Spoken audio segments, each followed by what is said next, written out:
And we are live. Welcome back, everybody, to Hockey Discussions Live. This is CFH. We're continuing our series in team reviews. We are joined here by Team Brown, 50 and 07. Brown, thanks for joining us. How's it going here tonight? Going good. Thanks for having me. It's been a good night watching some UFC, and now going through some fantasy hockey. So I think so. We've been watching some of this UFC 319 going on right now, so we're waiting for the main card to start. We thought we'd take some time and review some of Brown's team here. So I'll recap Brown's keepers at the moment. He's sitting at Braden Point, Brady Tkachuk, Mitch Marner, Kel McCarr, and Matthew Tkachuk. What we're going to do is we're going to go through some of Brown's picks here, see why he made the pick and how he's feeling heading into the year. We'll start with his first pick overall. Number one, Brown, who'd you take? Well, the computer kind of put it in a random order. But if we're going on who I would have took first overall for my keeper selection, we won't go off what I'm looking at here on the screen. It would have been Kel McCarr. I think he's going to have another step this year from even last year, which was an incredible season. I think he had at least 30 goals, 90-some points.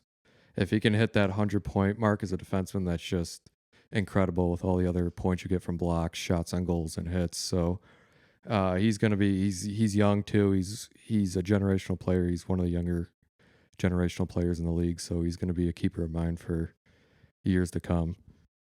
We moved into round 6 here, where Brown made his first selection in the third position of the draft here.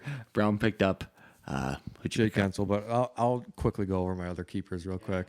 I really love Brady Tkachuk in our scoring system. I think right behind McKinnon, he's going to push him this year. He doesn't score a lot of points. He only had just shy of 30 goals and 26 assists last year, but it's the other categories that he's just a monster. In the shots on goal, he's almost at 300. He's easily over 200 hits each year. And what am I missing? Blocks. He's over 200 blocks each year too.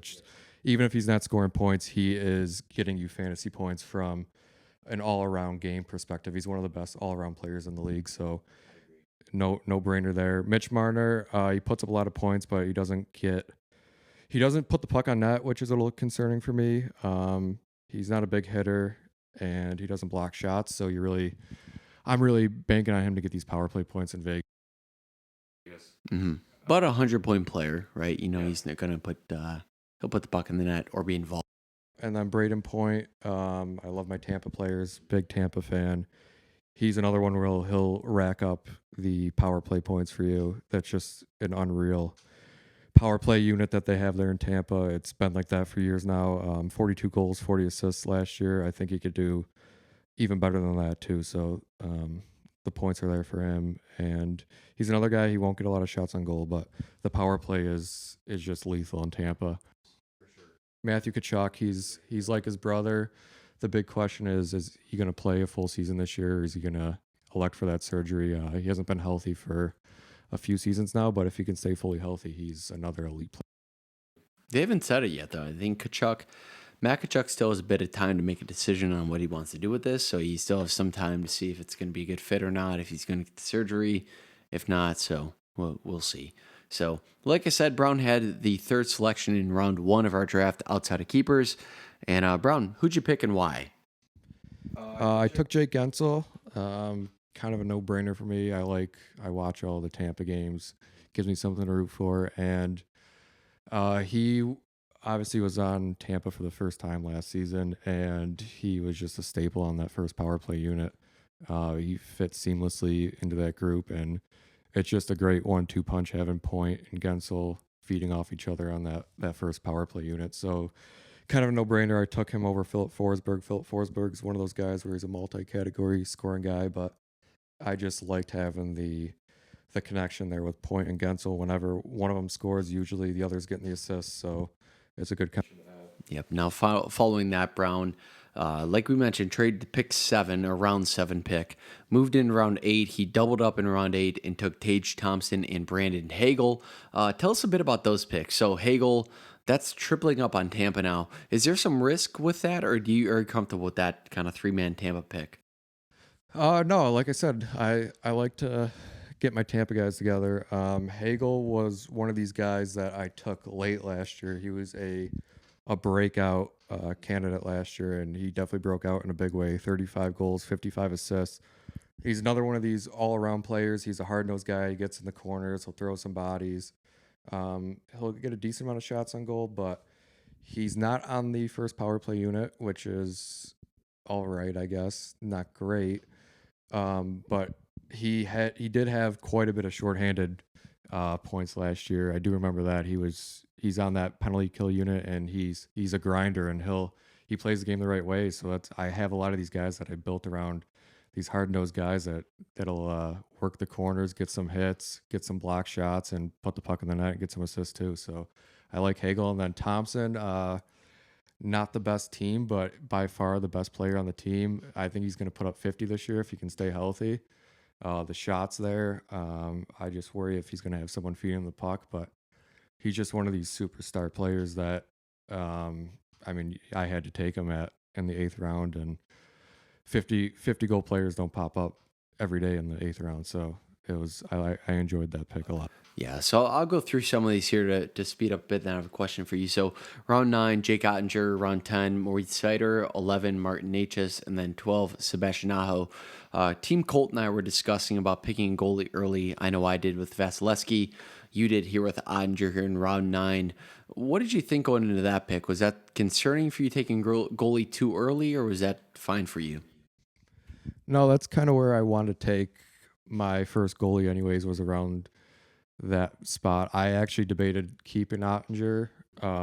He's the next up and coming goalie in the league. He's young. He's at that age where goalies usually are in their prime and have their best years around 26. I believe that's his age. So he's got a lot of good years in front of him. He's got a good team in front of him. He's going to get a lot of wins. And yeah, he's one of my favorite goalies to watch. He's technically sound, and um, I just like Ottinger.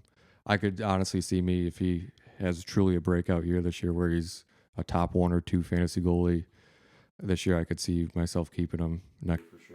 All right, we move down the list a little bit. We have Tim Stützle here in round 13, Bedard in 14, Suzuki 15, and Chikrin 16. Bedard was a acquisition for you in the second half of the year. You picked him up again. Are you expecting a bit of a breakout year from Bedard this year? Yeah, I was kind of expecting it last year. I'm hoping this is the year. It's going to come at some point, right? He's not on a good team, which I thought maybe they do a little bit more in the offseason, and maybe if they got a top player in free agency or trade last year, you could have maybe talked about keeping him because he's so young and such a generational talent. But I think obviously last year wasn't great, 23 goals, 44 assists, but if he can push that upper 30 goal range this year, I think he's just a generational talent that hopefully will find all the pieces at some point coming up here soon. So I had to take him that late. It's a keeper league. At that point, you just aim for young generational guys. So that's why Agreed. We move forward. We have DeBrinket at 17, Jarvis 18, Larkin, Linus Olmark there moving forward. Miro Heiskanen. We saw a fourth Tampa guy at Cicerelli, and then John Carlson. Someone I have to ask you about here is Steven Stamkos in the 24th round at the 95 position. Stamkos, are you expecting a breakout year here this year? Nashville bouncing back, you think? Yeah, I don't know if I'd call it a breakout because he's proven that he's been a pretty good player over the years in Tampa. But I think everyone, including you, was expecting Nashville to be really good last year, and that just wasn't the case. And he's one of these guys that, if they can figure it out in Nashville, he's one of these guys that's one of the best power play scorers of all time, up there with Ovi on that dot with the one timers. So if they can figure that out, I mean, that late, he's not old by any means. He's still a good player, and he's one of these power play guys that he only had 27 goals. He could maybe push it to close to 40 if Nashville can figure it out. Yeah, Stamkos could get probably close to the mid 30s there.